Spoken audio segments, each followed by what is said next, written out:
Okay, let's unpack this. It's a really crucial modern business dilemma. I feel like anyone who manages a team has hit this wall. Oh, absolutely. How do you guarantee a critical business call actually lands with the right person? Whether they're, sitting at their desk with their SIP phone or they're running across town with their cell. It sounds so simple, doesn't it? But this is where all the complexity creeps in. The quick fix people try. This idea that you can just forward the office line to the cell.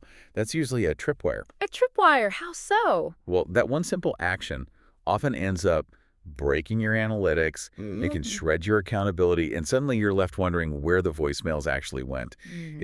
It just creates chaos. Exactly.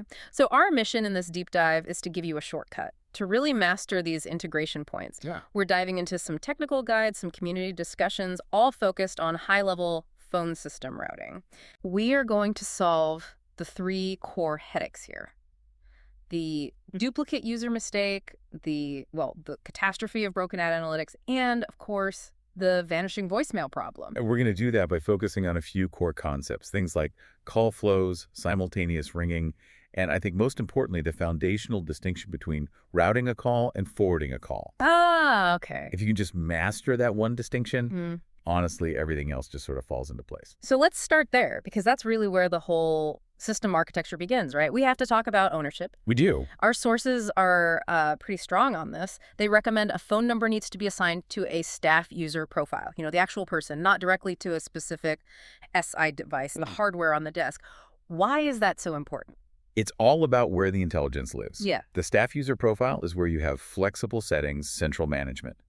And this is critical, clean reporting. If you tie the number to the hardware, to that physical device, you're just locked in. You get limited functionality. And the system basically loses sight of the person the second they step away from their desk. That makes a lot of sense. You're routing to the person, not the piece of plastic. So let's get into that technical split you mentioned, the thing that determines success or failure here. Routing versus forwarding. Right. So the big picture, technically, is that there are two totally separate layers. The first is the routing layer. You can think of it as the pre-answer layer. The pre-answer layer. This is the intelligent phase. It's where the system makes all its complex decisions before the call is actually answered. So it's like a digital traffic cop. Precisely. This layer is what handles your IVR menus, press 1 for sales or ring groups, and most importantly for this conversation, simultaneous ringing. Okay. It's incredibly robust because the call is still owned by the system. It can ring multiple things at once, your desk phone and your cell in parallel, because it hasn't handed off that final connection yet. So the system can just dial two numbers at the same time, one internal, one external. Yes. Now hold that thought and compare it to the second layer, the forwarding layer. This is post-answer. And this is where you just hit a brick wall of VoIP networking limitations. A brick wall. A hard stop. Once a call is active on one VoIP line, meaning a SIP session is established, you cannot seamlessly hand off that active call to another VoIP endpoint, not with a simple forward command. And that's the thing that trips everyone up. You're saying VoIP to VoIP forwarding is just not supported. But why? Right. I mean, I can forward a regular landline call anywhere. Why can't I forward an active internet call? It really comes down to how a SIP session maintains its connection. When the call is answered on that desk phone, that device takes ownership of the audio stream, the signaling, everything. Right. Telling that active session, okay, now stop what you're doing and send the whole thing over to this mobile app, which is also a VoIP endpoint, it just breaks the core signaling handshake. Forwarding is really a legacy phone concept. It doesn't translate perfectly to these dynamic internet-based sessions. So if we use that receptionist analogy from our sources, the system can be a really smart receptionist who dials two phones at once. Yes, that's the simultaneous ring. That works because it's pre-answer routing. But that same receptionist can't take an active VoIP call from one desk phone and just instantly transfer it to another desk phone after it's been answered. Exactly. The system just sees them as two independent active sessions. And this limitation is what forces us to use these intelligent pre-answer solutions, which brings us to the biggest user confusion point. Which is that question we see everywhere. If I want my desk SIP phone and my cell phone to ring at the exact same time, do I need to create two separate user accounts? And we can just give the definitive answer right now. And no, absolutely do not do that. It's a trap. It's a huge trap. Creating duplicate users immediately fractures your reporting. It looks like two different people are handling calls. It just makes system maintenance a nightmare. Okay, so if we're only creating one user profile, that single staff user, how do we get that simultaneous ring function working cleanly? The fix is to use the simultaneous ring feature. Sometimes it's called Find Me, Follow Me, and you configure it entirely at that single user level. Can you walk us through that configuration? Sure. So your primary device is simply set to your SIP extension, or maybe web phone client. Then you add your personal mobile number as the secondary external ringing destination. Okay. The key is that the system understands the staff user is the destination. So when a call comes in, the system uses its pre-answer logic to signal the internal SIP extension, and it starts a whole separate outbound call to your cell number at the exact same moment. Hold on, I want to pause on that. Why does it have to place an outbound call to the cell number? Why not just route it internally like it does to this IP phone? That is a great question, and it really highlights the technical divide. This SIP phone is an internal endpoint. The system controls it completely. Your cell phone, though, is on an external network, Verizon, AT&T, whoever. A non-managed endpoint. Exactly. To ring that phone, the VoIP system literally has to buy an outbound call path and dial it, just like any other number. So it's paying for a simultaneous call out to bring the call in to you. That's a subtle but really critical distinction. Yeah. It explains why the feature is so robust. The system is actively calling you, not just trying to push a digital signal around. Precisely. Now, if your platform is, say, a bit older or it doesn't have a simple simultaneous ring toggle, you can do the same thing by creating a simple ring group or hunt group. Okay. You just put the SIP extension and the mobile number as members of that group and set the strategy to ring all. The result is the exact same parallel signal. That definitely secures the mobility piece. Now, let's shift focus from the user experience to the bottom line, and that means marketing ROI and tracking numbers. So why do businesses invest in these dedicated tracking numbers, and how does improper routing just accidentally set their analytics budget on fire? Well, businesses use tracking numbers, like an 888 number they put only on a Facebook ad to draw a straight line from that ad spend to the revenue it generates. It's the only way to really measure your ROI accurately. Right. The sabotage happens when you try to connect that tracking number, the 888 number, to your main company IVR number, the 777 number, just using simple direct forwarding. What goes wrong when you try to do it that simple way? The system sees the call arrive at 888, it immediately forwards it to 777, and when the main system gets the call, it strips away the original 888 context. It replaces it with the default company number, or even worse, it just lists the source as internal or unknown source. So your internal reports just show 100 calls came into the main IVR, but you have no idea if they came from Facebook, Google, or a billboard. The ROI data is just broken. Absolutely. And that lack of attribution can cost tens of thousands of dollars in a misallocated budget. This is why you have to introduce intelligence into that routing path. Simple forwarding is just not smart enough to preserve that context. So what's the necessary structure here to keep that tracking data intact? Tracking numbers must be routed using call flows. Think of a call flow as like an automation sequence. It's a dynamic script that runs through steps, but it preserves the original metadata. Okay. You set the tracking number to route to that call flow first. Then, inside the flow, you use a structured action, like a forward call action, to finally point it to the main IVR number. Ah, that sounds like our gateway bridge analogy. The call flow is that middle layer. It's the perfect analogy. The tracking number is the gate you walk through. But instead of the call jumping directly from the 888 number to the 777 IVR, it first enters the call flow. The lobby. It's the lobby or the bridge. And in that lobby, the tracking data, the critical info that says I came from the Facebook ad is preserved. It gets stamped onto the call record, and only then does the flow send the call to the IVR. So your system gets the call, and your reporting knows exactly which ad campaign gets the credit. That distinction, using the call flow as that necessary buffer, is absolutely non-negotiable if you're spending money on ads. Okay, let's tackle the third and I think maybe the most frustrating daily annoyance, the vanishing voicemail. When you have simultaneous ring on, where should business voicemails live, and why does the cell phone always seem to steal them? The first part is easy. Always, always, always use the business system voicemail, your centralized GHL voicemail. It's the only place where messages are standardized, they can be auto-transcribed, they're tracked in your CRM. Yeah. It's all about team access and accountability. So we're actively avoiding the personal cell phone voicemail. Right, that mixes business and personal. And we're also avoiding the desk phone's own native voicemail, which just keeps messages locally. Exactly. The core problem when you ring both at the same time is that voicemail race condition we talked about. When the system sends that simultaneous signal, your cell carrier has its own predetermined pickup time.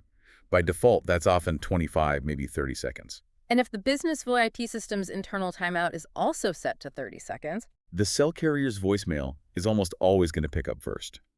External carrier networks just tend to time out a tiny bit faster. So the cell phone wins the call, pulls it into the personal inbox, and the business system never even knows a message was left. you lose the lead. You lose the lead, you lose the accountability, you lose all the tracking data. It's a massive business risk for something that feels so minor. It turns a sales call into a message that just disappears. So the technical fix here has to beat the carrier to the punch. It does. And the fix is surprisingly simple, but it's absolutely vital. You have to configure the business system's incoming call timeout to be strictly and significantly shorter than the carrier default. Shorter. How much shorter? The sources recommend setting it pretty aggressively, around 20 seconds. This ensures your business system always pulls the call back to its own voicemail before the external carrier has a chance to grab it. 20 seconds. That is a fantastic, actionable number, something you can go and do right now. And I guess as a final check, you have to manually disable any native voicemail features on the physical SIP phone itself, right? Absolutely. You don't want a third localized voicemail silo adding to the confusion. Centralization is key. We've covered a lot of ground here, from user accounts to ad spend to lost voicemails. Let's try to synthesize this into a quick reference guide, just to cement these solutions. Yeah, let's review those top 4 scenarios and the right routing-based solutions. Okay, first up, you want your team member's desk phone and their cell phone to ring at the same time when a business call comes in. Use the simultaneous ring feature Perhaps. and configure it under a single central staff user account. No duplicates. Second, you need to accurately track which ads and which mailers are actually generating your inbound calls. Tracking numbers have to go through a call flow first. That preserves the attribution data. The call flow then sends it to the IVR.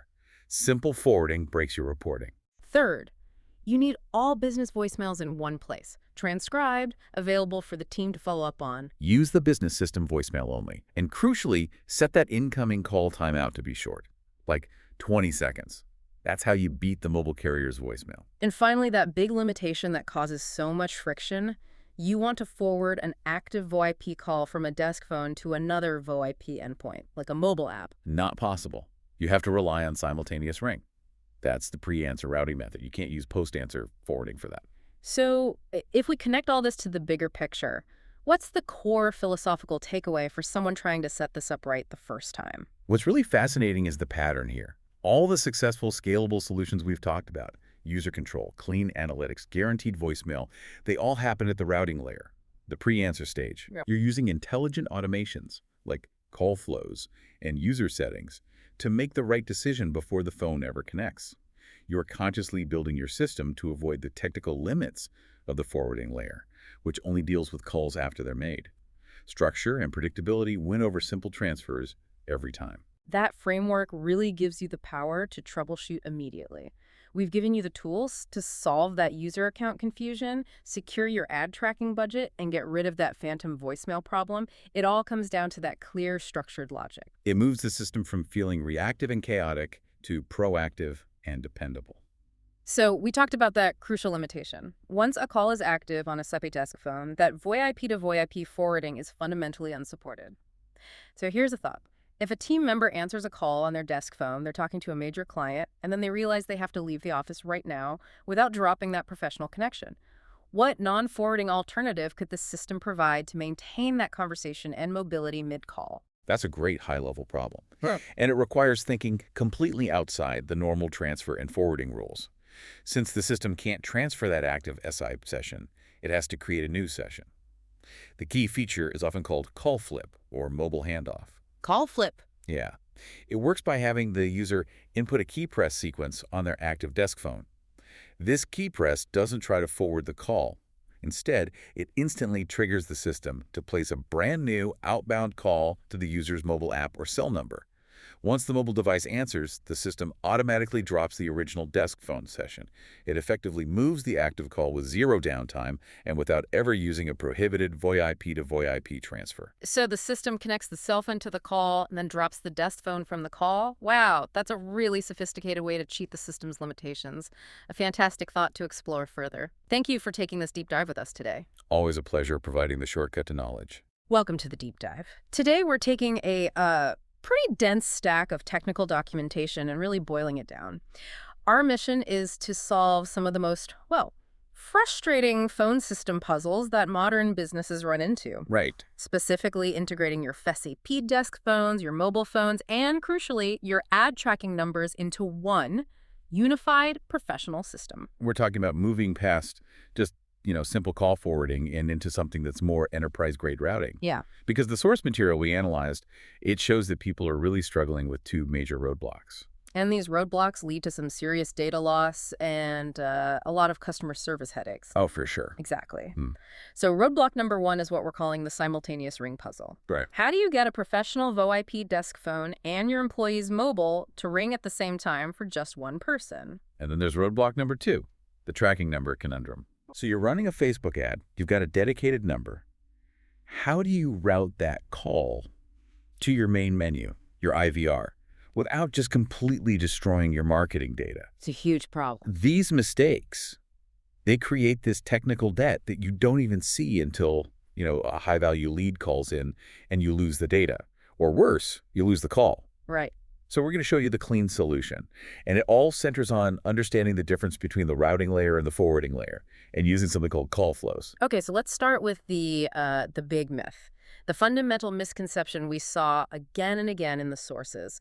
When people want two phones to ring at once, their first instinct is to create two separate user accounts, Exactly. one for the SIP phone and a second one for the mobile number. And we are here to tell you that is a definitive no. You have to resist that urge. It's just an architectural error. But why is it so bad? I mean, it seems kind of logical, right? Two phones, two accounts. The issue is data integrity. I mean, think about it. Your unified business system, that central CRM, that VoIP platform. The brain of the operation. Exactly, the brain. It's designed from the ground up to track all activity back to a single person, a single lead. If you create two accounts for the same person, the system, it just can't do its job. It can't correctly attribute the call history, the voicemails, the texts. It sees them as two distinct people. And it immediately corrupts your reporting. Immediately. Yeah. Your whole lead funnel data is it's a mess. So it's not just about managing two logins. The system literally thinks it's two different sales pipelines, which messes up all the data you use to make decisions. Precisely. One user account has to be configured to handle multiple devices. And to get how that works, we have to understand these two technical layers where the call decisions get made. Okay, let's unpack this. The two layers of call processing. So layer one is the routing layer. This is the pre-answer layer. This is where the system makes all its decisions before a call actually connects to a person. So this is where the magic happens. This is where the magic happens. Simultaneous ring, IVR menus, call flows, they all operate here. It's super flexible. And layer two. That's the forwarding layer, the post-answer or active call layer. This is all about what happens during an active call, like, transferring someone. Okay. And this is where the big limitation is. And it's a critical one. VoIP to VoIP forwarding is generally not supported at this forwarding layer. Wait, that seems odd. I mean, I transfer calls in the office all the time. Why can't the system just forward an active SIP call to another SIP phone? It's a protocol thing. So when a call comes in and you answer it on your VoIP desk phone, that active session is anchored to the cloud server. It's a data stream. Right. Trying to forward that active data stream to another VoIP endpoint, it's like trying to switch train tracks while the train is still on them. Most platforms prohibit it because it just creates latency and huge stability problems. So if I answer my desk phone, I can't just hit a button and hand that live call off to the SIP phone on my laptop. No. That session is stuck where it started. But here's the key. The system can simultaneously dial two phones before anyone answers. That's a routing layer decision. Once you pick up, the routing part is over, and you're in the forwarding layer with all its limitations. Ah, I see. So that distinction is everything. It works because it all happens before the call is answered. That's right. So now let's talk about how to actually configure that parallel signal for one person using their single user profile. Okay, so we're using the simultaneous ring feature, and it's all configured under that one staff user account. Walk us through the setup. Okay, so first, you assign the business number to that single user. Simple enough. Right. Next, you set their primary device to SIP or web phone, their main internet phone. Then, and this is the crucial part, you enable the simultaneous ring option. Sometimes it's called Find Me, Follow Me. And that's where you add the mobile number. Exactly. And importantly, as you said, the mobile phone is on the traditional phone network, the PSTN, while the desk phone is VoIP. That combination is what makes it work so well. So the analogy in the documentation was really helpful here. It was. Think of it like a smart doorbell with two speakers. Yeah. One speaker is in your office, that's your VoIP phone. The other is a classic bell outside, that's your cell phone. Okay. When a visitor presses the button, that one signal triggers both of them at the exact same time. It's one action, one user, two parallel connections. And the big benefit here is that all the data, the call history, the recording, everything, it all gets logged under that one unified profile. Your reports stay clean. It's the only way to do it if you want to be professional about it. Now, there is one sort of niche exception, the sources pointed out, where you do need multiple users. Right. This is when the automated menu actually gives the caller a choice of devices. Yes. If your IVR literally says, press 1 for John's desk phone, press 2 for John's cell phone, well, then you have two separate destinations. So each option has to point to its own user profile. Exactly. But unless you're doing that very specific thing, simultaneous ring under one user is always the answer. Okay, that completely clears up the simultaneous ring and staff efficiency side of things. But now we have to get to the really critical piece for marketing, for, the bottom line, the tracking number puzzle. Agreed. This is where profits are made or lost. Let's say you're spending real money on a Facebook ad. That ad has a specific number, 888-888-8888. Mm-hmm. When someone calls it, you need them to land on your main automated menu, which is on your main number, 777-7777-7777. The whole challenge is making sure the system remembers they called the 888 number. Because if you just try to forward the 888 number directly to the 777 number, the system basically throws an error and that attribution data is gone. Just stop. Poof. Why? Because a simple forward is just too blunt of an instrument. When you try to forward a specialized number, like a tracking number, directly to an IVR, the system gets confused. It sees it as a kind of internal loop or a weird redirect. Okay. And it essentially strips the original tracking tag off the call. So when you look at your marketing reports later, that call from your expensive Facebook ad just shows up as unknown source. You lose the ROI data. You lose it completely. Which means you can't justify your ad spend. I mean, what's the point of a tracking number if you lose the tracking data? Exactly. Pointless complexity. Yeah. So to avoid this, we have to introduce an intermediary layer, and that is a call flow. A call flow, it sounds like overkill just for a redirect. Why can't the system just handle it? Because a call flow isn't just a redirect. Think of it more like a centralized logic center. It's a piece of automation that's designed to make routing decisions while preserving context. It holds onto that marketing data before it sends the call on its way. Okay, so walk us through the correct step-by-step logic. It's a three-step process. 1, you set the tracking number, your 888 number, to route directly to a call flow, not to a user, not a simple forward, to a call flow. Got it. 2, inside that call flow, you add a routing action, like forward call or route to IVR. Huh. And 3, you just point that action to your main IVR number, the 777 number. Done. So the call flow is like a necessary bridge. Perfect analogy. We saw it described as a gateway bridge. The 888 tracking number is a specific entrance gate to a stadium. Right. It doesn't lead directly to a seat. It leads to a central lobby. That's the call flow. In the lobby, a guide, the IVR, takes over. But because the call flow registered which gate the person came through, the system always knows they came from that 888 gate. The data is preserved. That makes perfect sense. Yeah. The call flow is the interpreter. Okay, we've solved staff coverage and marketing attribution. Now for the last piece, the thing that I think most people overlook, the voicemail race. This is maybe the biggest pitfall of all in a simultaneous ring setup. Every business needs its voicemails to land in one central place in the business system. You need it for transcription, for tracking, for team review. You just can't have messages scattered on personal cell phones. And the problem is when both phones are ringing, the personal cell carrier's voicemail often answers first. That's the voicemail race condition. Most major carriers, Verizon, AT&T, all of them, they default their voicemail pickup time to somewhere between 25 and 30 seconds. Which is a long time. It is. So if your business system is also set to ring for 30 seconds, there's a very high chance the cell carrier's voicemail will win that race. It'll grab the call before your business system can pull it back. And then the message is stolen, basically.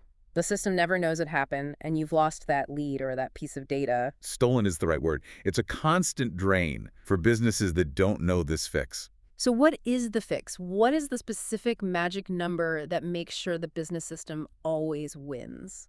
The documentation on this was crystal clear. You have to set your business system's incoming call timeout strictly to 20 seconds. 20 seconds? That seems short, but I guess it makes all the difference. It's everything.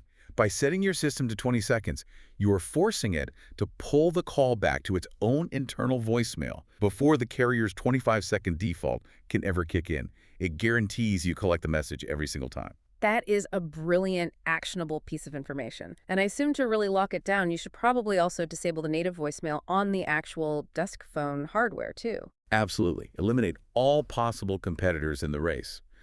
And while we're talking about this, we should also think about the automations that happen after a missed call. You mean the automated text specs? Exactly.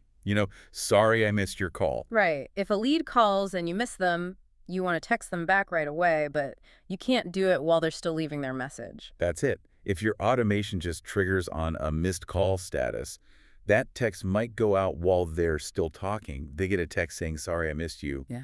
While they're literally still speaking. It's so disjointed, it's unprofessional. So the smart setup is to trigger that automation using the call status voicemail filter instead. Correct. That filter confirms the system won the race, it got the voicemail, and the customer has finished and hung up. Then your automated text lands cleanly a minute or so later. It just keeps the whole flow professional. This has been an incredibly efficient deep dive. Let's quickly recap the 3 essential rules that you need to implement to get this enterprise-grade routing. Okay, rule number 1. Use one user account and the simultaneous ring feature for desk and cell coverage. Do not, under any circumstances, create duplicate users. You'll just break your reporting. Rule number 2. Use call flows as that gateway bridge for any advertising tracking numbers that go to an IVR menu. It's really the only way to maintain your marketing attribution. And rule number 3, set your business system's main call timeout to a strict 20 seconds. That's the key. That's how you win the voicemail race against the mobile carriers and centralize all your messages. By focusing on those 3 rules, you really get past all the common frustrating problems and you build a system that's predictable, it's professional, and it's scalable. It all comes down to using the flexibility of that pre-answer routing layer instead of fighting against the limits of the post-answer forwarding layer. That's the whole game right there. That focus is key. Okay, so here's a final thought for you to mull over, building on that call flow idea. If the system can perfectly track the source of a call, let's say it knows someone called the number from your highest spending Google ad, what other internal processes could you trigger based only on knowing that source? Oh, that's a great question. I mean, you could get really advanced. Knowing the source, you could program that call flow to immediately prioritize that call. How so? Well, if it's from your highest ROI ad channel, maybe it bypasses the main queue and goes straight to your absolute best salesperson, your top closer. While calls from maybe a lower ROI channel get routed to a wider group. That's where this kind of data-driven routing really starts to unlock some serious business performance. A fascinating next step. Thank you for joining us on this deep dive. Now go out there and apply this knowledge. Welcome to the deep dive. We've all been there, right? You're staring at this complex phone system screen. Yep. And all you want is something simple. Like you want your desk phone and your cell phone to ring at the exact same time. It seems like it should be the easiest thing in the world. But then you just find yourself drowning in, technical mornings and advice that seems to contradict itself. It's that specific point where telephony meets marketing attribution and the friction there, it's just maddening. Right. Our sources kept pointing to 2 major failure points. First, this whole confusion over whether you need a duplicate user accounts just to ring 2 phones. And the second one. The second is that warning the system gives you when you try to route a marketing tracking number directly to your main phone menu, your IVR. Oh, that scary red warning. The one deep down, if you ignore it, your marketing reports are going to be completely useless. Exactly. So our mission today is just total clarity. We're going to distill all of this technical noise down to the specific solutions that actually work. The ones that prevent the missed calls, the broken voicemails, and, the big one for the bottom line inaccurate ROI tracking. Okay, so where do we start? We have to set the foundation first. Because reliable routing, it all starts with understanding the system's logic layers. The logic layer. Yeah. Before we talk about how to route a call, we have to be really clear on who's being routed and when the system is making that decision. Okay, let's unpack that. The sources, they immediately draw a line between good systems and bad ones based on how a phone number is assigned.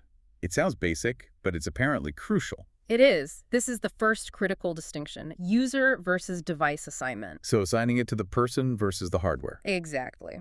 Best practice, always, is to assign a number to a staff user. Think of that number as being attached to the person, not the phone. Like a digital ID badge or something. Perfect analogy. The number follows the person in their profile. So if they have a web phone, a desk phone, a mobile number, all under that one profile, the system knows exactly where to send the call, and later where to log the data. So what happens if I do it the other way? If I assign the number directly to, say, the physical desk phone itself, why is that so bad?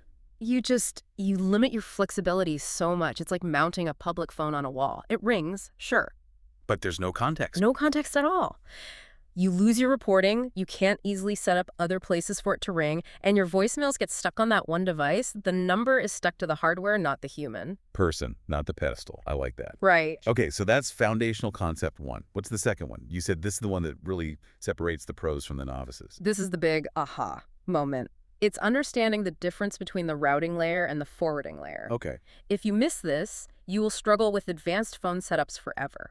The routing layer is all about decisions made pre-answer. Before anyone picks up. Before anyone picks up. This is the system doing its initial work, checking the path. Things like call flows, IVR menus, simultaneous ring, they all live here. And because the line isn't active yet, the system can do more complex things. It can send out parallel signals. That's the key. Parallel signal. Okay, so that's the routing layer. What happens in the forwarding layer? That's the post-answer layer. The call is active. And this is where you hit that that absolute hard limit that every single VoIP platform has. VoIP to VoIP forwarding is not supported, meaning once an internet phone answers a call, you cannot internally hand that active call off to another SIP phone. You just can't. It'll drop the call or cause all sorts of problems. That makes perfect sense. Yeah. So the decision to ring multiple phones, the whole simultaneous ring idea, it has to happen before anyone answers. It has to. It has to be in the routing layer. Otherwise, the whole thing just falls apart. So understanding that rule alone probably solves 90% of the problems people have. It really does. And that distinction, it helps us tackle that first major frustration we talked about, simultaneous ringing. We saw so many users asking, do I need two accounts? John Smith Desk and John Smith Mobile. And we can finally put that to rest. The answer, based on everything we reviewed, is a resounding no. You do not need two separate staff user accounts. That's just a bad way to build it. A very poor architectural choice. People do it because they're thinking in terms of devices, not users, which goes back to our first point. They see two different numbers or endpoints and think they need two different profiles to manage them. Right, but then their reporting becomes a total nightmare, which John Smith gets credit for the call. You lose all your unified tracking. Okay, so let's walk through the right way to do it. The recommended solution. It's beautiful in its simplicity, really. You stick with that single user profile. Inside that user settings, you set their primary device to their SIP phone or their web phone. Then you find the feature called simultaneous ring. Sometimes it's called find me, follow me, or something similar. You just toggle that on. And in there, you add the cell phone number. Exactly. You add the mobile number, which is a standard PSTN number, as a secondary destination. And when a call comes in, the system uses that routing layer to send a parallel signal to both. Let's use that analogy from the sources, the parallel signal one. It really makes it click. Right. So think of it like a doorbell for your house. You've got one button. Just one button. But that one button is wired to two separate speakers. One is in your office and one is out in your garden. When someone presses the button, they both ring at the exact same time. It's not ringing one, then trying to call the other. It's one signal, two endpoints. One action, two independent targets. Whichever one answers first gets the call, and the other signal just drops. Simple and clean. But what if you have like an older system and you don't see that simultaneous ring toggle? Is there a workaround? There is, and it's very reliable. You can achieve the same thing by creating a ring group, or sometimes it's called a hunt group. Okay. You just create the group, you add the user's SIP extension and their mobile number as members, and you set the strategy to ring all. And then you just point the main number to that group. And it does the exact same thing. It generates that parallel signal. Same logic, just a different tool in the toolbox. All right, so simultaneous ringing is solved. Our user database is clean. Let's move to problem number 2, which is often a much bigger threat to the business. The marketing tracking number. Yeah, routing those precious numbers to your IVR, your phone menu. This is a huge failure point. You buy a tracking number, say 888-888-888-888 for a Facebook campaign. And you want anyone who calls it to hear, press 1 for sales, press 2 for support. Right. And your main IVR number is 777-777-7777. The intuitive thing to do, the catastrophically wrong thing to do, is to just set the tracking number to forward to the IVR number. And that's what triggers that warning message. Why does the system hate that so much? It seems logical. Because a simple forward breaks the chain of logic for 2 things. The IVR's processing and your data. The biggest loss is the tracking attribution. So the call gets to the IVR, but it doesn't know where it came from. Exactly. The IVR just sees it as an unknown source or an internal call. You've just lost the data that proves your Facebook ad is actually working. And that's the real pain. You're spending thousands on ads, and you can't attribute the results because of one wrong setting. Right. So the only solution, and every source agrees on this, is to write those numbers using call flows. Some systems call them automations. Okay, so instead of forwarding, you use a call flow. How does that work? You set the tracking number, the 888 number, to route directly to the call flow itself. That flow becomes what we call the gateway bridge. Inside that flow, you have an action block, like forward call or route to number, and that block is what points to your main IVR. It seems like an extra step. What is that call flow actually doing? It's acting as the crucial middleman. It preserves the tracking data. Let's use the stadium analogy from the source. Okay. The tracking number is a specific entrance gate at the stadium, the Facebook campaign gate. Right. You don't want that gate leading directly to a random seat. You want it to lead to a lobby, that's the call flow. In the lobby, a guide, that's the IVR, can properly direct the visitor. So the call flow holds onto the tracking tag and then hands the call off to the IVR as a fresh, properly tagged call. A new, properly attributed inbound connection. The IVR gets the data it needs, then it runs its menu logic. Perfect every time. Okay, routing integrity is preserved. But we can't talk about simultaneous ringing without hitting that final pitfall, the voicemail race condition. Oof, the silent thief. Everyone who has used this feature has been burned by it. I had a client lose 80% of their leads from a Saturday promotion because the calls went to personal cell phone voicemail. Because when both phones ring at once, the system now has 3 possible places for that voicemail to end up. Exactly. You've got the business system voicemail, which is where you want it to go. The ideal outcome. Then you've got the physical SIP phone's own internal voicemail, which is not great, and the worst possible outcome, the cell phone carrier's voicemail. Because if it goes there, the business loses everything. Yeah. The recording, the lead data, any chance to automate a follow-up. It's a black hole. The goal has to be absolute centralization. All voicemails in the business system. So the race is about who answers the call first when no one picks up. How do we make sure our business system wins that race and not the cell carrier? We have to exploit the timing. Most mobile carriers, Verizon, AT&T, whoever, they default their voicemail uptime to somewhere around 25 to 30 seconds. So we have a window? We have a window. We have to configure our business system's voicemail timeout to be shorter than that. And what's the magic number? The standard, most reliable recommendation is to set the business system timeout to 20 seconds. 20 seconds. It's long enough for a person to actually hear it and answer, but it's short enough that if no one does, the business system wins the race. It snatches the call back before the cell carrier can grab it. You're literally pulling the call back from the edge of the mobile network. That's exactly what you're doing. And there's one other part to this fix. Go on. You also have to go into the settings on the physical desk phone itself and disable any local voicemail feature it might have. Because if that picks up before the 20-second system timeout, you still lose centralization. Keep the business system as the one central brain. The single source of truth for everything, voicemail. Okay, we've covered a ton here. Let's just quickly recap the hard limits, because knowing what you can't do saves so much time. The big one, you have to say it again. VoIP to VoIP forwarding is not possible. Once a SIP call is active, It's locked to that device. You can't just pass it to another internet phone. Which is why simultaneous ring has to happen pre-answer Yeah. in the routing layer. Always. And we also cleared up that you do not need multiple user accounts for simultaneous ring. But you mentioned there was one very niche exception. There is. It's only if you're using an IVR menu and you want to give the caller 2 different choices for the same person. For example, press 1 for John's desk, press 2 for John's cell. Right. Because each of those menu options needs to route to a distinct separate destination, you would need 2 separate user profiles or extensions in that one specific case. But for the 99% of cases where you just want both to ring at once? One user. It's the best practice. So we've built a rock-solid phone system. The secret sauce is mastering the routing layer, using the call flow as that gateway bridge for tracking, and winning the voicemail race with that 20-second timeout. And if you're ever in doubt with a tracking number, just remember the stadium. Always send it to the call flow lobby first. Never, ever use simple forwarding. So now that we have this stable foundation, what's next? Every missed call now reliably lands in our system. What's the most effective automation we can build on that? Now you can actually trust your data. So the final thought here is to use the most precise trigger you can for following up. You set up a missed call text back automation, Okay. but you use the call status trigger and you set it specifically to voicemail. Oh, that's brilliant, because if you just triggered on any missed call, the person might still be on the line leaving their message when they get the text. Which is so awkward it interrupts them. Yeah. But by waiting for the status to officially become voicemail, you guarantee they've hung up, they've finished their thought.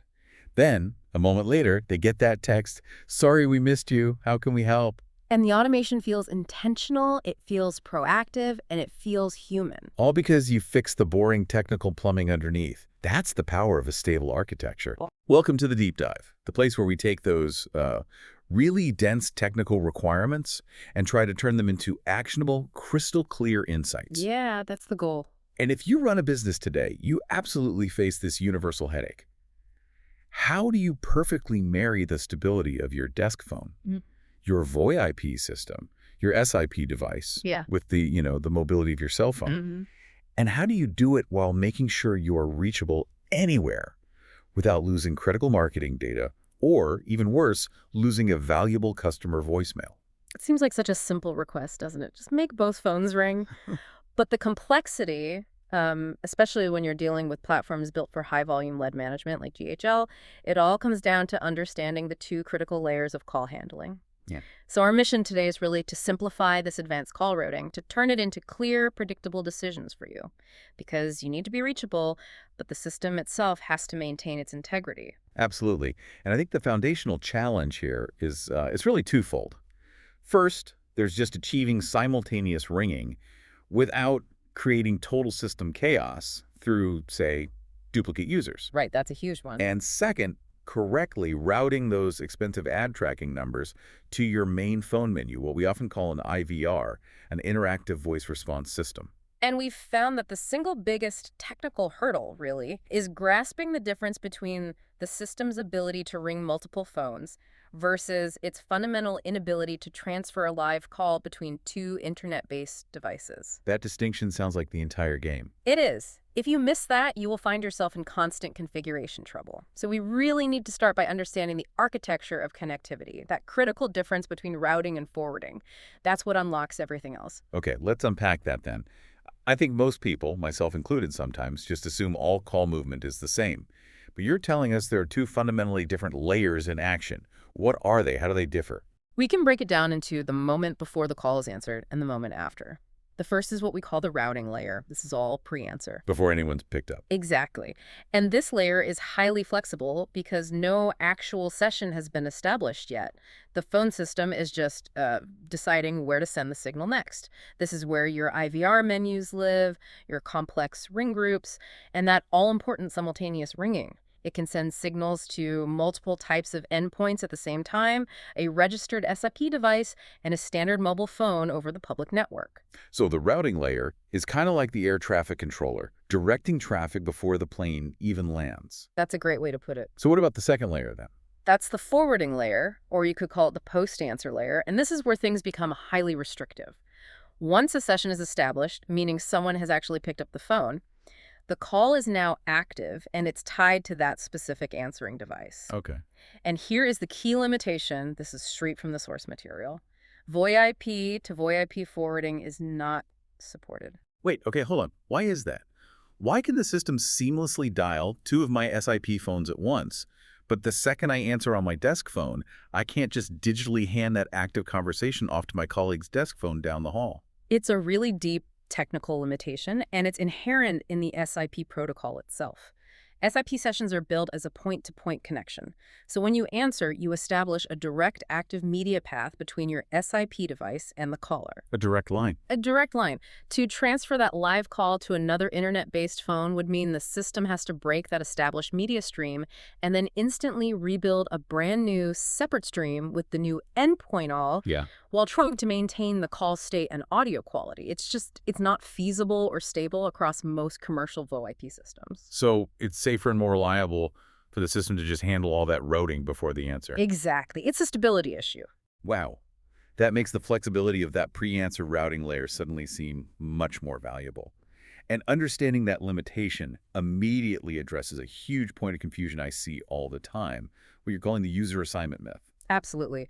The myth is that if you want your desk phone and your mobile phone to ring at the same time, you have to create two separate user accounts for yourself in the system. One for this IP phone and one tied to your mobile number. That sounds like a pretty common, almost intuitive solution. But you're telling us that advice is actually dangerous. Why is creating duplicate users specifically not recommended? Because it just throws your system management into total chaos.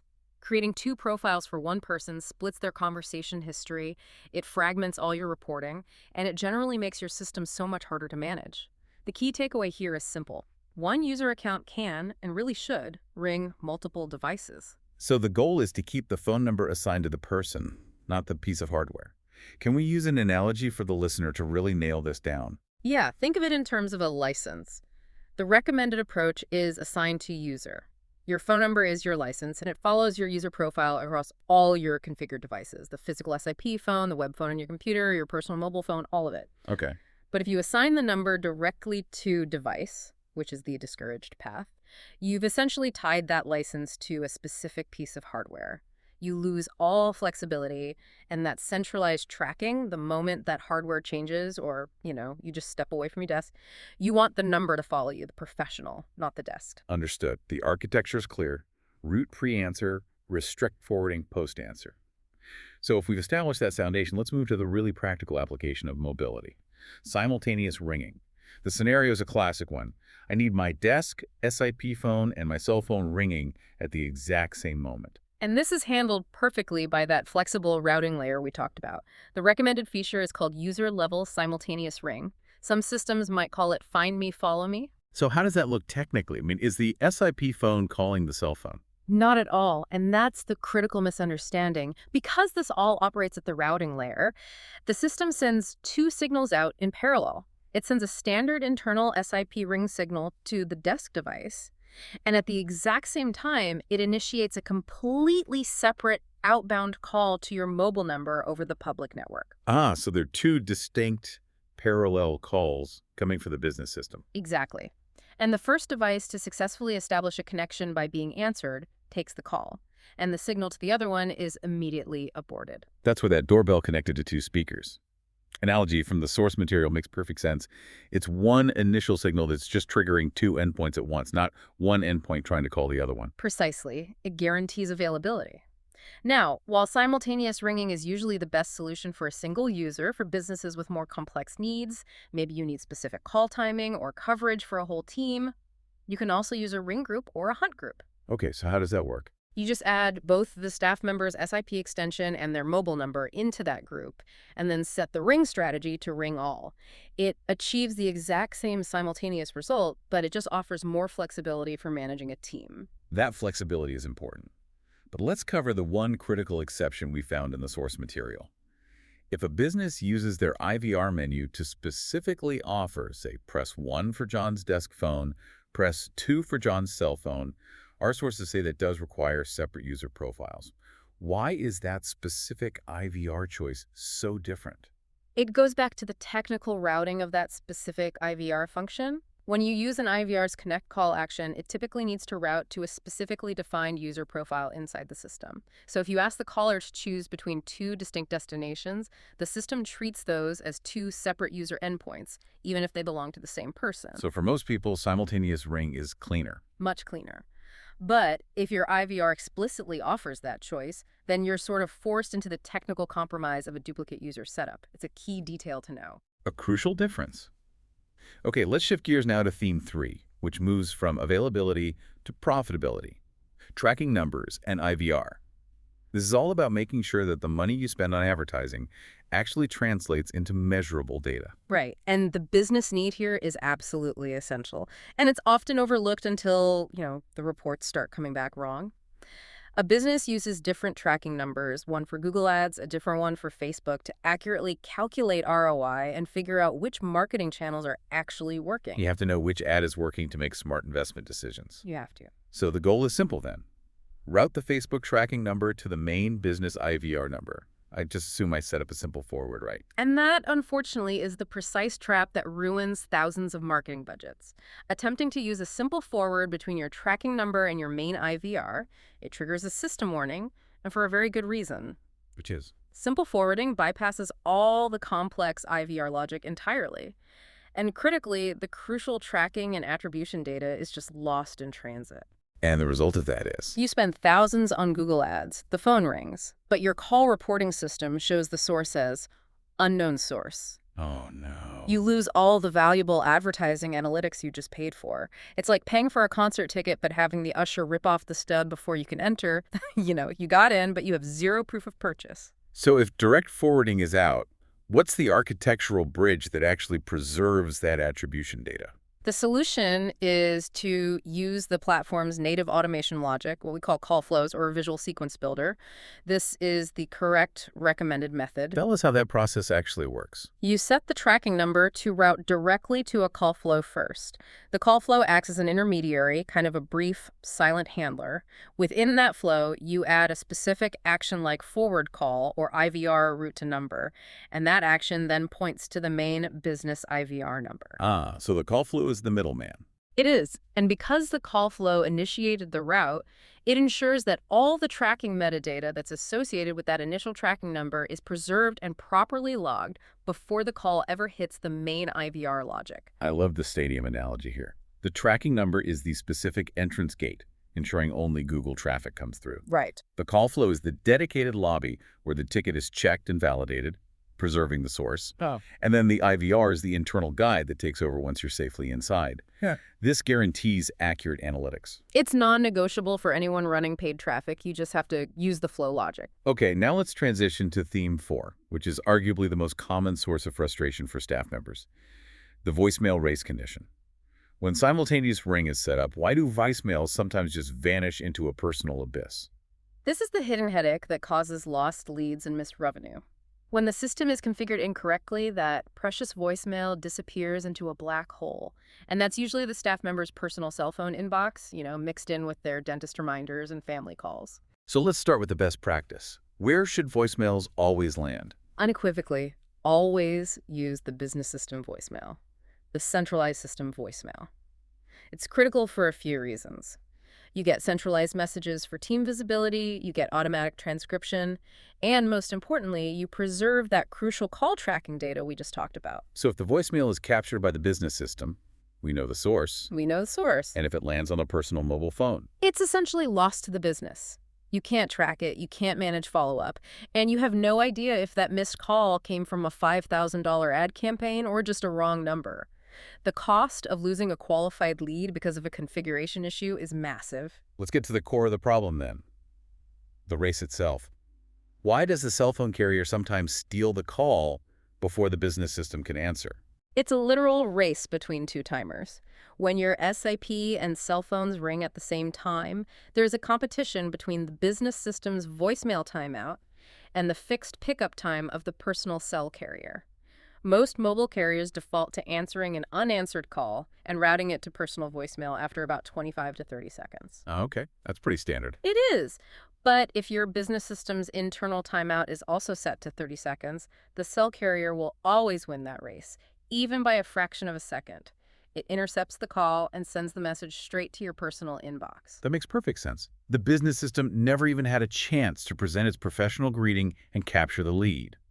So what are the two technical fixes we need to deploy to win this race every single time? Fix number one is all about timing. You have to configure the business voicemail timeout to be strictly shorter than the cell carrier's default time. The source material recommends setting the incoming call timeout to a safe, strict standard of 20 seconds. 20 seconds. 20 seconds. This duration gives the staff member enough time to answer, but it guarantees the business system pulls the call back and captures the voicemail before the carrier can intervene. Think of it as insurance. Okay, and what's the secondary safeguard? The technical workaround to automation that ensures only a human can ever take that call on the mobile side. That's the Call Connect feature. When you use simultaneous ring, you can configure the system to play a whisper message to the staff member first. Something like, incoming call from tracking number X, press 1 to connect. Right. Here's the genius of it.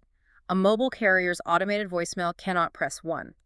So if the mobile carrier intercepts the call at 25 seconds, it just sits there, it hears the prompt, and since it can't press 1, the connection fails on the mobile side. This ensures the business system successfully routes the caller back to the centralized business voicemail to leave a message. That is a brilliant technical workaround. It's the system's secret weapon against automated carrier systems. It ensures call quality, lead attribution, and centralized management. We've covered a massive amount of detail today, connecting these, architectural limitations to the practical daily frustrations of mobility and tracking. And if we connect this all back to the bigger picture, the goal is just consistency.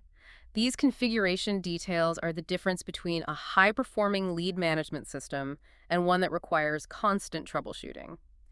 Getting these fundamentals right eliminates 90% of all future support issues. Let's quickly synthesize the three non-negotiable solutions we've deep dived into for you. Okay, first, for mobility and availability, use simultaneous ring to ring your desk and cell in parallel. And never compromise your data integrity by creating duplicate user accounts. Second, for marketing analytics, you have to use call flows to handle your tracking numbers and route them to your IVR. Simple forwarding is a guaranteed way to destroy valuable data attribution. And third, centralize your voicemail in the business system and configure the call timeout to a strict duration, something like 20 seconds, to make sure you always win the voicemail race against mobile carriers and secure every single lead. So what does this all mean? We started with a really complex integration challenge, and we've ended with three clear, predictable decisions. The most efficient phone system isn't the one with the most bells and whistles, is it? It's the one that makes its complex routing decisions inevitable to both the customer, who connects instantly and professionally, and the admin, who maintains perfectly accurate data. So now that you understand the fundamental difference between that flexible routing layer and the restrictive forwarding layer, what other areas of your business communication might be suffering from a simple configuration oversight that is secretly costing you leads or data? Something to mull over until the next deep dive. Indeed. Until next time, welcome to the deep dive. We are jumping straight into the deep end today. We really are. We're armed with a stack of technical guides and, maybe more tellingly, a whole collection of chaotic user forum discussions. Yeah, the real world stuff. Exactly. We're here to solve one of the most frustrating challenges in modern business phones. How to configure your VoIP system to handle simultaneous ringing across desk phones and mobiles. And this is the key part, doing all that while keeping your marketing analytics totally clean. Right. These are the exact configurations that, separate a smooth running system from just a constant source of missed calls and corrupted data. Yeah. Our source material confirms that nearly every admin runs into the same two traps when they try to scale up. I love this mix of sources because it shows us the theoretical right way and then the painful real-world mistakes people are actually making. So the mission today is pretty clear. We need to deliver two critical solutions. First, we're going to prove you only need one user account for dual ringing. And second, we are mapping out the precise, correct way to route a vital marketing tracking number into an automated menu system without, breaking all the reporting. Essentially, we're providing the definitive technical blueprint. It's the thing that'll stop all those digital cries for help we saw echoing across the user forums. Okay, let's unpack this. Starting with what is, I think, maybe the biggest time sink for new administrators, The dual ring dilemma. This is the scenario every modern business needs to solve, right? Yeah. You have a staff member. Let's call her Sarah. Okay. Sarah uses a professional SIP desk phone, Hmm. but she also needs her personal mobile to ring when she steps away from her office. Maybe she's checking on a shipment or just grabbing lunch. The goal is just 0 missed calls. 0 missed calls. So what did the forums tell us was the most common and I guess most painful workaround people try when they first hit this? They fall right into the duplicate user trap. They think, well, the system needs 2 destinations, so I'll create 2 Sarahs. Right, Sarah Desk and Sarah Mobile. Exactly.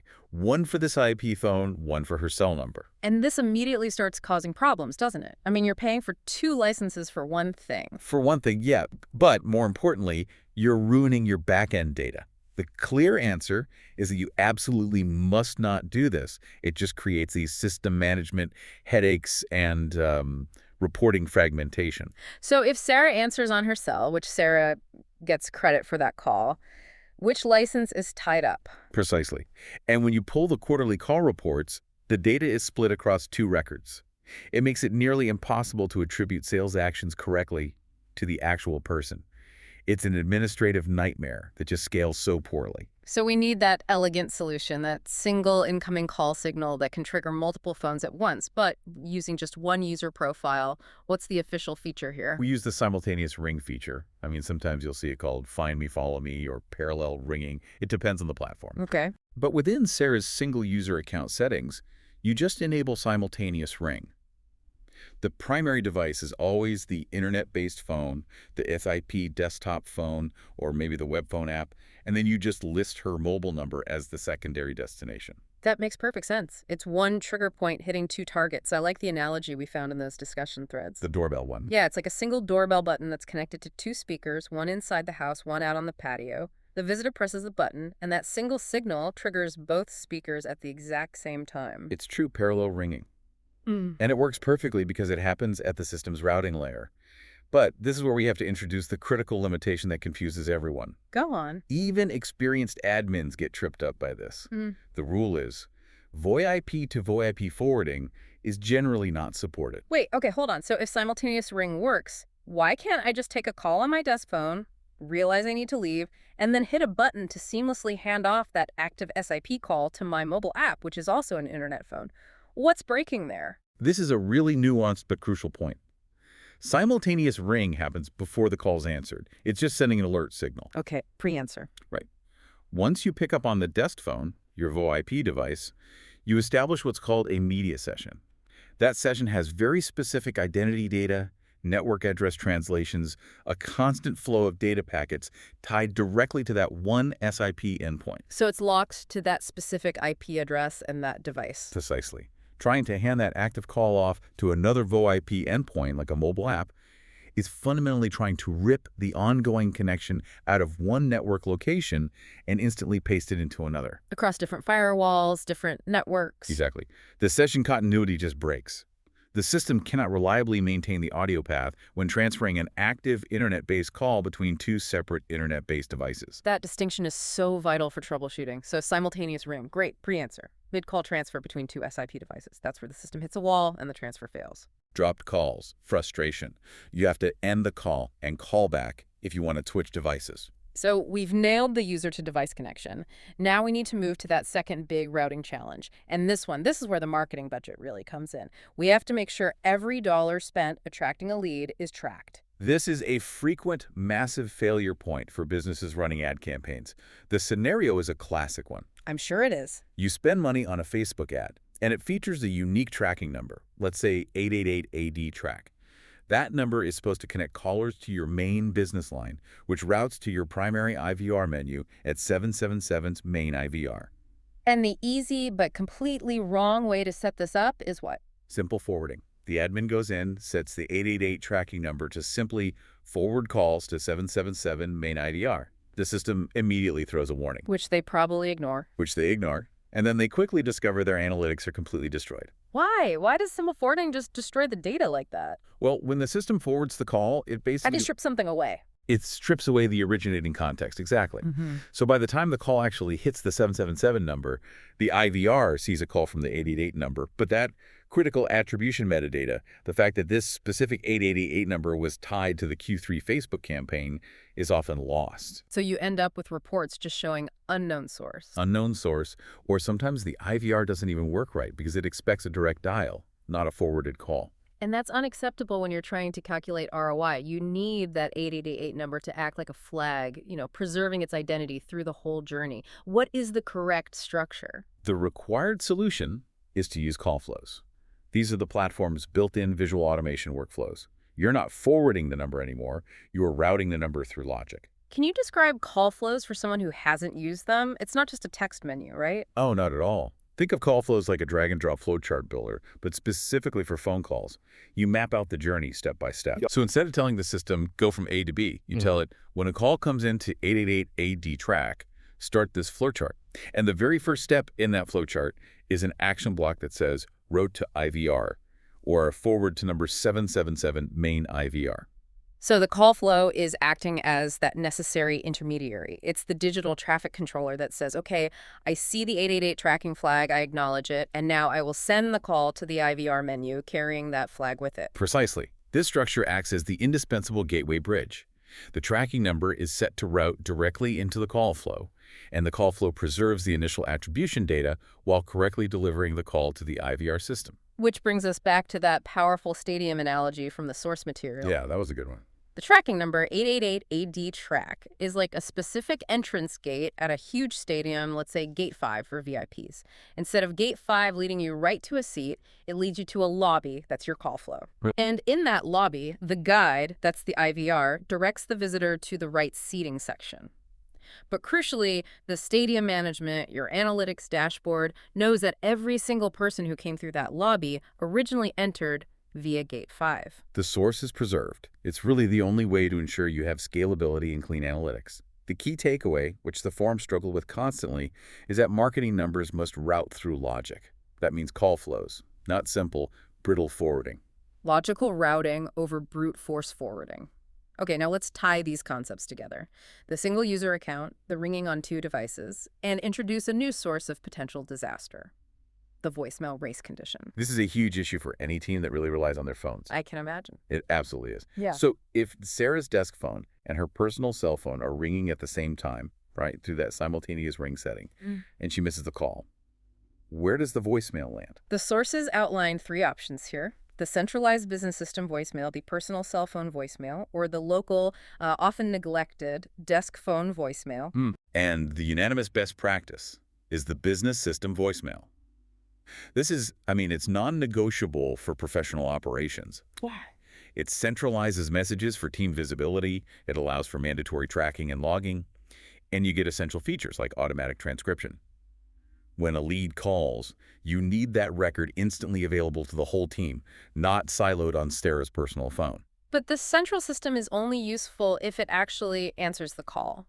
And I guess this is where the race begins. Yes. The race condition occurs because of default network settings.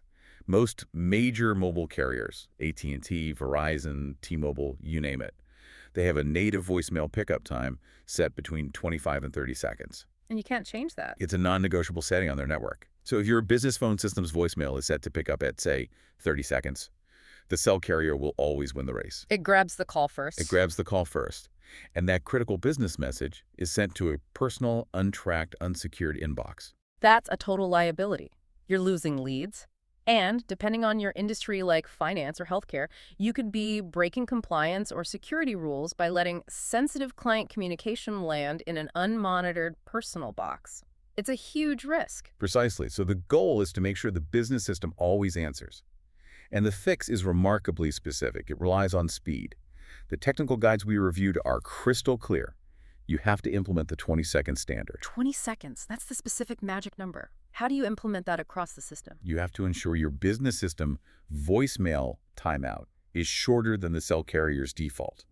Setting it to 20 seconds guarantees that the central, tracked, professional system pulls the call back and records the message centrally before the mobile carrier's network can intercept it. So step 1, Set the central system's timeout aggressively low at 20 And seconds. step 2, which is often forgotten, is dealing with the SIP desk phone itself. Mm. If that desk phone has its own local native voicemail, you need to proactively disable that voicemail entirely. Because it's just another endpoint that could win the race. It's just another endpoint that could answer, complicating the tracking. By setting the 20-second business standard and disabling all the local options, you force every single missed call into that central, accountable bucket. It prevents so many headaches down the line. That makes the 20-second standard the ultimate headache prevention step. It's not just a tech tweak. It's a data integrity and compliance safeguard. You know, if we connect all these fixes to the bigger picture, a successful phone configuration really boils down to 2 core conceptual layers that every admin has to master. Okay, what's concept 1? The assignment logic. It's understanding who or what owns the phone number. We saw so many admins assign numbers directly to a SIP device. So, for example, assigning 88880D track directly to desk phone 101. Okay. The sources all strongly recommend assigning the number to the staff user instead. So, assigning the number to Sarah. Because assigning it to the staff user means the number follows the person, not the device. Exactly. When you assign it to the user, the system sees the number as belonging to Sarah, which means it inherits all her configured rules. The simultaneous ring setting, the 20-second voicemail timer, her call logs, her reporting identity. It's flexible and it tracks correctly. Whereas assigning it to the device is rigid, limited. Very limited. It creates reporting issues the moment that person moves to a different office or switches their primary device. So user assignment gives you flexibility and better long-term system health. What about concept 2, the routing layer versus the forwarding layer? This is the difference between a configuration that works and one that breaks. Think back to our stadium analogy. The routing layer is the security checklist, the rules, all the logical steps that happen before the call is answered. That's where simultaneous ring lives, and that's where the marketing call flows live. It's all pre-answer logic. Correct. All successful, scalable functions, the IVR menus, conditional ringing, tracking attribution, they all happen at this routing layer. The system is still just deciding where the call should go. And the forwarding layer is the post-answer state. Right. That's the point where those hard limitations kick in, like the one we discussed where a VoIP to VoIP transfer failed. Because the system isn't routing anymore. It's not routing. It's attempting to pass off an active, complex data session. If you can keep these 2 layers distinct in your mental model, troubleshooting becomes exponentially easier because you know immediately if you're fighting a session limitation, the forwarding layer, or an attribution problem at the routing layer. Let's just synthesize these core recommendations into a quick blueprint for everyone listening, just to reinforce the actionable steps. Absolutely. So, to ring the desk phone and the cell phone at the same time, use simultaneous ring with one user account. Got it. To track ad campaign calls and route them cleanly into an IVR, bypass simple forwarding, and use call flows as that gateway bridge. Okay. And for reliable messaging and centralized tracking, use business system voicemail only and make sure its timeout is fixed at that 20-second standard. So this deep dive, it's really provided you with the technical blueprint you need to manage a reliable, tracked, and flexible phone system without creating duplicate work or, breaking your essential marketing analytics. I think so, yeah. You now have the knowledge to avoid the most common hair-pulling pitfalls that frustrate system administrators everywhere. This knowledge really shifts the system from chaos management to proactive scaling. So what does this all mean? Since we've gone to all this trouble to ensure every single missed call is centrally captured by the business voicemail system, that consistency lets us build one final, powerful layer of automation. Which was hinted at in the most advanced technical discussions we reviewed. That's right. Because the call status is guaranteed to be voicemail, you can now reliably trigger a very sophisticated missed call text-back automation using that voicemail call status as the filter. And this is such an elegant design because the automation doesn't fire immediately when the call is missed. Right, which often happens while the person is still recording their message. And that makes the text feel awkward and robotic. Sorry I missed you, while they're still talking. Instead, by filtering for the voicemail status, the automation waits for the whole process to complete. It sends that, sorry I missed you, I'll call you back shortly. Text only after the customer has finished their thought and hung up. It provides a professional, rapid, and personalized safety net for every single lead, guaranteed. A perfect blend of clean, technical setup and smart, empathetic automation. Thank you for diving deep with us. We'll see you next time.